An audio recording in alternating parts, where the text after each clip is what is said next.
Tuwan-tuwa po sila na ito na po ay available para po sa publiko. Ano po ang inyong masasabi dun, ma'am? Actually, Sir Ted at Miss DJ, itong sulit rice ay sulit sa broken promises. Grabe. Ngayon lang natin na sa pagiging agriculture country ng Pilipinas ay ngayon lang tayo nakakita, nakarinig na mismo yung gobyerno ay pinopromote itong 100% broken na 100% broken na sulit rice. Di ba mahal pa rin? Parang mahal pa rin yata iyon.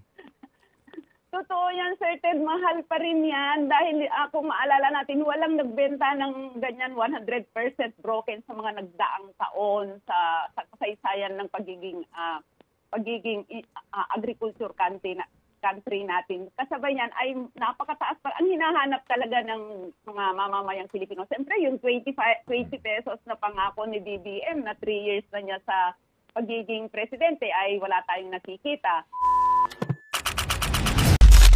Narito ang Balitang Pinoy TV.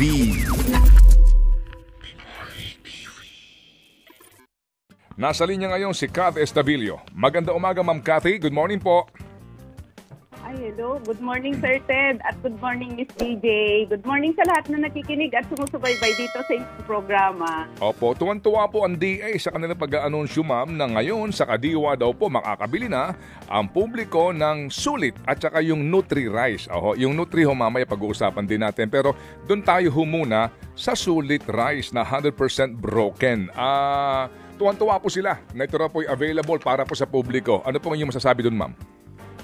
Actually, Sir Ted at Miss DJ, itong sulit rice ay sulit sa broken promises. Grabe.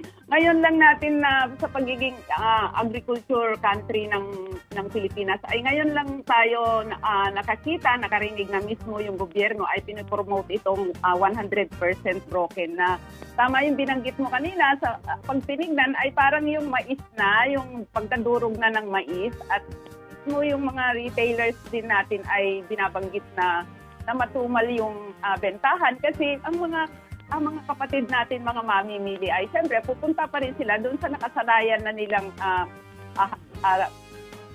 halaga at saka yung nakasanayan na nilang yung full rice, yung hindi ganyan na talagang broken. Kaya itong gobyerno kung ano-ano na lang ang mga pakulo na ginagawa niya. Ibig sabihin yung mga pakulo niya nung nakaraang taon, yung Kadiwa Centers na nagbebenta ng 25%, ng 25 per kilo, yung 29 pesos na binibenta sa ilang Kadiwa Center na ang mga nakakabili lang ay mga vulnerable sector. Tapos yung isa pa na paglalabas ng Executive Order number 62 na mula sa 35% na tariff, pumuntang naging 16% na ito, sinabi na naman nila noon na mabababa na hanggang 7 pesos per kilo yung bigas. Pero hindi nangyari, bagkus ay tumaas pa yung presyo ng bigas. Meron din silang rice for all na 40 pesos pero again, hindi nito napababa yung presyo ng bigas sa palengke. At itong sulit rice at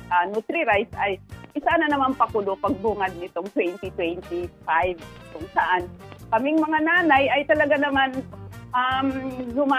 yung humahaba yung aming pamimili sa palengke, pagpunta namin sa palengke, saka iikot para maghanap ng kahit paano ay medyo mababang presyo ng presyo ng pagkain, lalong-lalo na ng bigas. Itong sulit rice ay meron sa palengke pero 40 pesos per kilo ang ang presyo.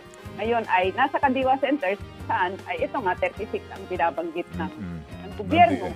Para sa pantay bigas at sa mga magsasaka, lahat ito ay pakulo ng gobyerno, palabas lang para ipakita na doon sa mga programa niya, polisiya niya ay may nabibiling mababang presyo ng bigas. Pero tignan natin, hindi rin ito magtatagal dahil hindi magiging sustain dahil hindi naman prioridad ng gobyerno yung pagpapalakas sa ating lokal na produksyon. Pagkus ay lumalala yung laki ng ini-import natin na pinakamalaki sa ilalim ni BBM na umaabot na ng 4.68 billion metric tons. Pero despite that, ay nananatiling napakataas yung presyo ng bigas. Oo.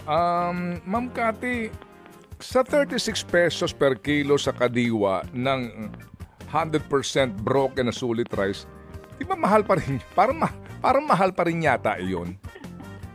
Totoo yan, Sir Ted. Mahal pa rin yan dahil kung maalala natin, walang nagbenta ng ganyan 100% broken sa mga nagdaang taon sa kasaysayan ng pagiging agriculture country natin. Kasabay yan ay napakataas pa. Ang hinahanap talaga ng mga mamamayang Pilipino. Siyempre, yung 20 pesos na pangako ni BBM na 3 years na niya sa pagiging presidente ay wala tayong nakikita. At yung kung hindi niya maibalik kung hindi niya matupad yung 20 pesos per kilo, kahit man lang ilapit niya sa 25 pesos per kilo hanggang 27 pesos per kilo. Pero malayo. Pangalawa, hindi rin magtatagal yan kasi mula sa imported at pangalawa ay talagang nag-veer away pa rin yung ating mga mamimili sa 100% broken dahil ang inaalala nila baka maging lugaw pag sinaing nila. Pangalawa ay siyempre nasanay na sila dun sa dati nilang binibili na klase ng bigas. Opo. Sige. So hindi magre-resulta yan ng pagbaba ng presyo ng bigas sa merkado. Kahit may sulit rice, may nutri rice, another pakulo yan ni BBM pa ngayong 2025. Opo. Ma'am, ano po ang inyo po naman pong kaisipan at damdamin doon sa maximum retail price para po sa imported rice? Mukha pong effective Enero 20, itatakda na po ito ng DA. Doon sa maximum suggested retail price, Sir Ted, ay talaga naman masihilain pa ito pataas yung ating locally produced na bigas dahil napakataas yung 58 pesos na MSRP na itinakda ng DA. So meron tayong nakikitang mga imported rice na 55 pesos, 54 pesos. So kapag inilagay mo yan sa 58 pesos, ay magbubunyi pa yung mga traders at saka mga millers dyan dahil yun ang susundin nila. At ang pinakamasakit dito ay dahil nakatali na yung presyo ng bigas sa world market, ay tiyak, hihilain niya pa taas na presyo yung ating locally produced na bigas. At pangalawa ay siyempre yung mga kapatid natin mas pinipili pa rin yung locally produced dahil masarap, malambot, mabango. At kung ganun ang mangyayari ay pwede pa nilang gamitin yung maximum suggested retail price para dun sa pagtaas. Patuloy na pagtaas ng presyo ng bigas sa ating bansa. Sige po, ma'am. Sa panghuli po na lamang, ma'am, ano po ang inyong reaksyon dito po sa mga nagsasabi na ang inyong grupo wala nang makitang tama dito po sa Marcos administration at sa panunungkulan po nitong kanilang kalihim sa DA, si Ginoong Laurel Chiu, at puro na lang daw ho pula ang inaabot ng gobyerno sa inyong grupo. Ano ba daw ho ang inyong maaari pong ipanukala sa gobyerno para po bumaba ang presyo ng bigas at umunlad po ang ating sektor ng agrikultura? Sige po, Ma'am Cathy, kayo na po sumagot. Napakagandang tanong, Sir Ted. Actually, hindi kami magsasawa na ipanawagan ng pagbabasura doon sa RA 11203 o yung Rice Liberalization Law. Ganun din yung inilabas niyang Executive Order number 62 kung saan nakita natin na mahigit 9 billion yung foregone revenue at hindi rin naman nito napababa yung presyo ng bigas. Hindi kami magsasawa na ipanawagan yung pinaka-basic issues ng ating mga magsasaka na siyang solusyon para dun sa napakataas na presyo ng bigas, ng pagkain dito sa Pilipinas.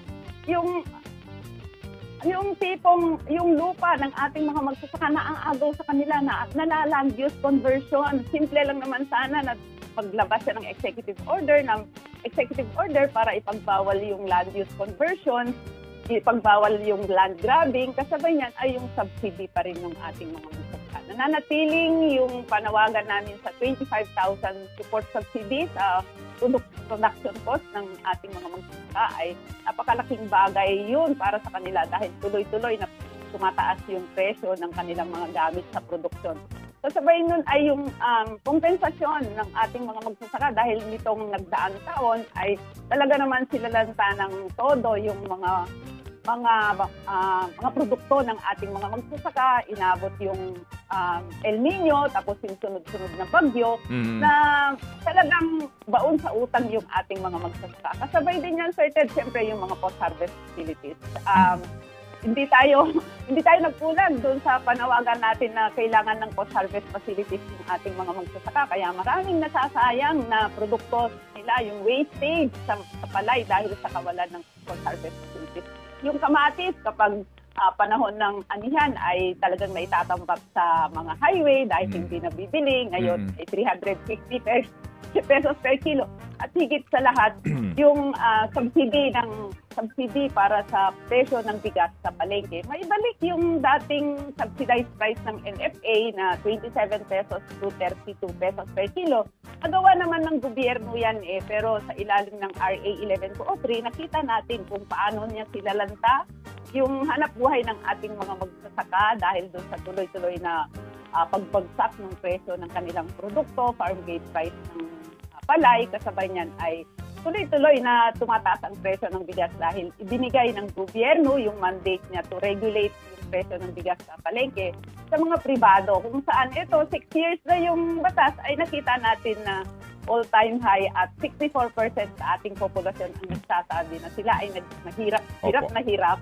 At sa nakaraan, yan ay naranasan sa 20 years, no? 20 years ngayon. Kaya ganun kahirap ang buhay. Kaya hindi tayo pumupula sa gobyerno, tayo ay nagmumungkahi. Yun lang, hindi niya talaga sinusunod. Ibig sabihin, yung kanyang mga polisiya ay hindi naglilingkod sa malawak na bilang ng mamamayang Pilipino, kundi sa mga negosyante at sa mga dayuhan. Opo. Sige po, Ma'am Cathy, muli po salamat po sa inyo pong ibinigay na panahon sa aming programa. Kahit paano po napakinggan namin ang inyo pong panig dito po sa mga sinasabi ho ninyo, sa inyo po nanggaling gimmick ng DA para po palabasin nga na nagmumura na ang presyo ng bigas. Salamat po, Ma'am Cathy. Thank you po. Maraming salamat at mabuhay ang inyong programa, Sir Ted at Miss DJ. Thank you. Ito na nga mga kabalita. Ano na ang masasabi nyo patungkol sa balitang ito? Please comment down below mga kabalita. Pag-usapan natin yan sa comment section. At kung di ka pa nakasubscribe sa ating channel, baka naman